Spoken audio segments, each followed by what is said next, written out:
Delhi to Hyderabad via Amaravati Telangana రాష్ట్రంపై జల ఖడ్గం వేలాడుతోంది. ప్రాంతేతరుడు చేస్తున్న ద్రోహానికి ప్రాంతం వాడే వంత పాడుతున్నాడు. రాజకీయ దుర్నీతితో రాష్ట్రాన్ని రైతాంగాన్ని బలిపెట్టేందుకు సిద్ధమయ్యారు కాంగ్రెస్ నేతలు. ఇందులో భాగంగానే తెలంగాణ వరప్రదాయిని కాళేశ్వరంపై వైఫల్య ముద్ర వేస్తున్నట్లు క్లియర్గా తెలుస్తోంది. మేడిగడ్డ బరాజ్ను బలిపీఠం ఎక్కించింది కూడా ఇందుకేనని తేలిపోయింది. అందుకే ఉమ్మడి ఏపీలో 6 దశాబ్దాలుగా జరిగిన నీటి కుట్రలు మళ్లీ ఇప్పుడు తెరమీదకొస్తున్నాయి. బనకచెర్ల ప్రాజెక్టు రూపంలో తెలంగాణ మిగులు జలాలకు చంద్రబాబు ఎసరు పెట్టాడు.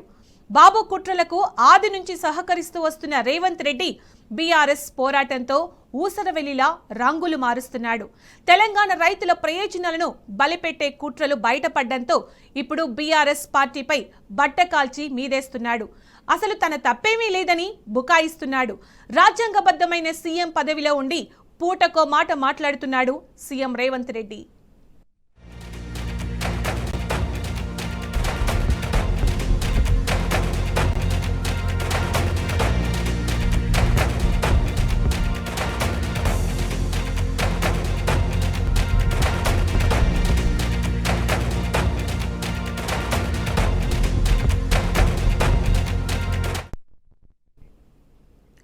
తెలంగాణ ప్రయోజనాలు పట్టని రేవంత్ రెడ్డి సాగునీటి హక్కులను బలిపెడుతున్నాడు.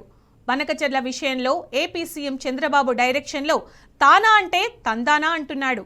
వాస్తవానికి బనకచెర్ల ప్రాజెక్టుల విషయంలో బీఆర్ఎస్ పోరాటం చేస్తే గానీ కాంగ్రెస్ మొద్దు నిద్ర నిలేవలేదు.